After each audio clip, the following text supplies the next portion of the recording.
see there's Ginger and my little monster, Pepper. Oh, what's she doing? Oh, she made it up there. There's Pepper in the background. She is looking for her treats. I keep doggy treats up here for training purposes, you know, and she is trying to get into them. But that's not why I'm here today. Oof. What's up, y'all?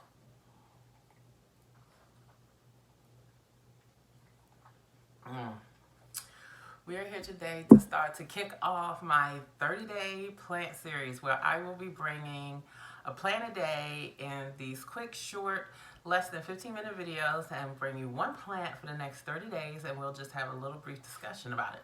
That's it. That's it.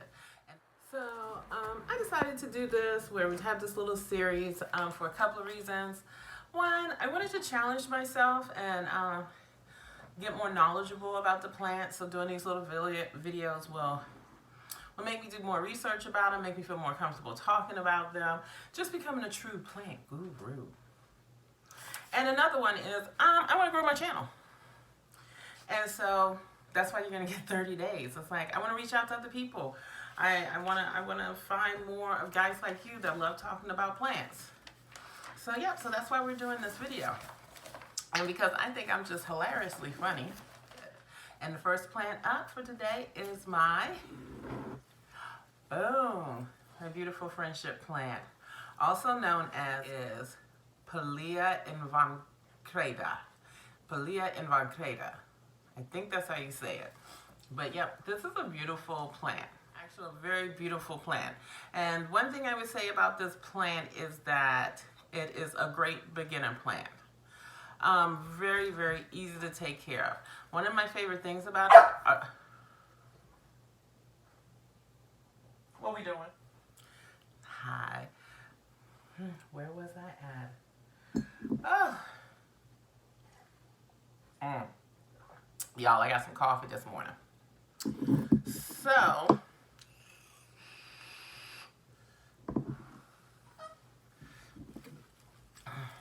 this is a very common plant. I actually purchased this at, it was either at Lowe's or at Walmart. I don't remember which one. I've had it for well over, I think going on 2 years now. I've had this plant.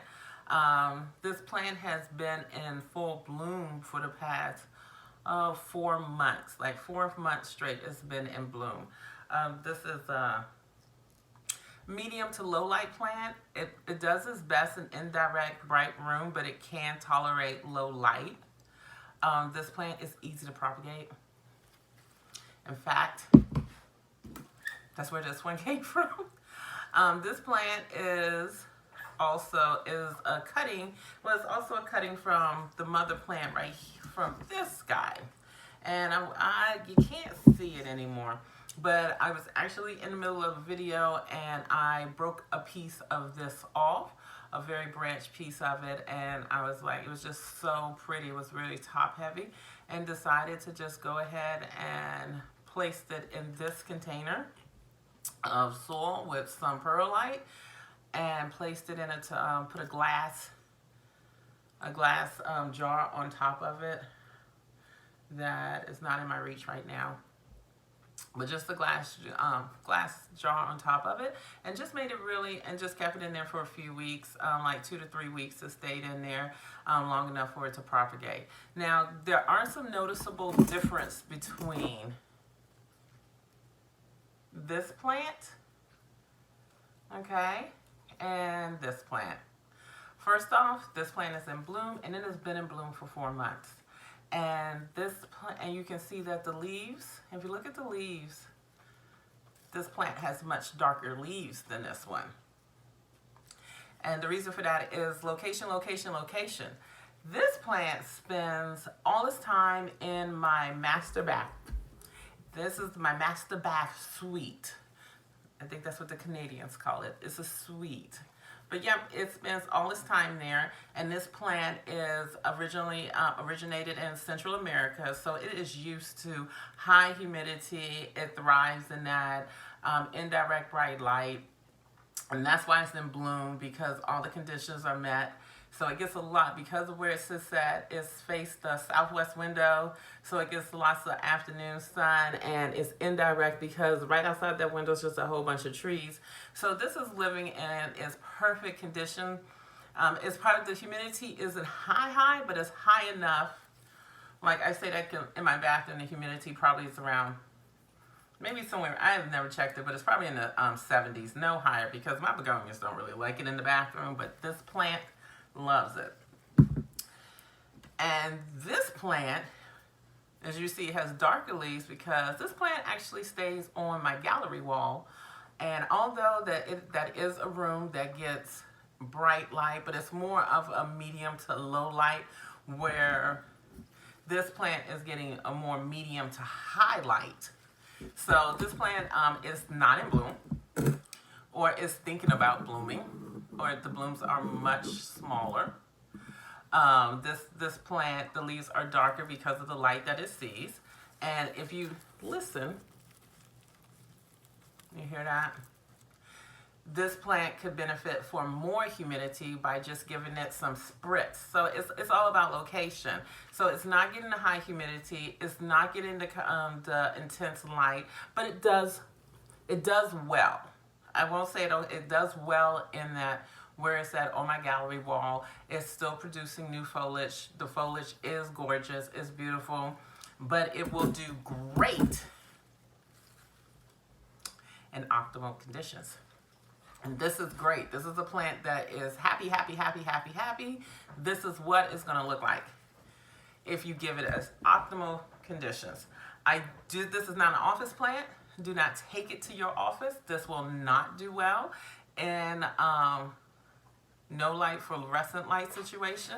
It does really well in a medium to low light, which means it can, like if you have a low light situation is where you can still read a book. The light is really low, but you can still read comfortable. That's a low light. I don't think this would do good in an office setting, and I don't recommend it. But it is easy because you can just take this home. You're not going to pay any more than $10 because my plan was originally maybe smaller than this when I brought it home, and it was under $4. It was I'm gonna say it was under $5. So definitely get it. What else can I tell you about it? Oh, it's non-toxic to pets, particularly dogs, cats, and horses. So this is a very pet-friendly plant. If your pet gets a hold of it, and chew on it, they would be perfectly fine. If you decide not to keep this plant in the bathroom, this is what it's going to look like, but you should spritz it because, again, you can hear that. It's a little crispier. Oh, whereas this one, not so much. And if you want that deep, rich green color, then maybe you want to keep it in a medium to low light situation. But just spritz it every day with some pepper. Quick wrap up. This is a easy plant. Easy care plant, great for beginners. It likes medium to high light, but definitely can tolerate low light situations. For great success, it loves to be in humidity. Inexpensive. It is very common. You will find this anywhere, probably in the springtime in any of those big box stores that you go to. This is easy to propagate. You can literally just take a clipping from anywhere on here, cut it off, place it in some soil, give it some right greenhouse conditions, and this plant will just flourish for you. And it can also survive and it can do really well in low light, medium to low light conditions as well. So I would just say if you are first time becoming interested in plants and you don't know what plant to get, I would recommend this plant. And if you have a house full of pets and kits, this is non-toxic and you should definitely pick it up. And these are the blooms, beautiful pink blooms. So, Pepper's fussy, so I'm just gonna put her in my lap. She wants to play with Ginger and Ginger won't leave her seat. So, Also, if you like this series, stay tuned. The next plant we're going to be talking about is my Mica philodendron. Okay, guys, so I'll see you next time for more planting, drinking, and a little bit of pepper. Bye, guys.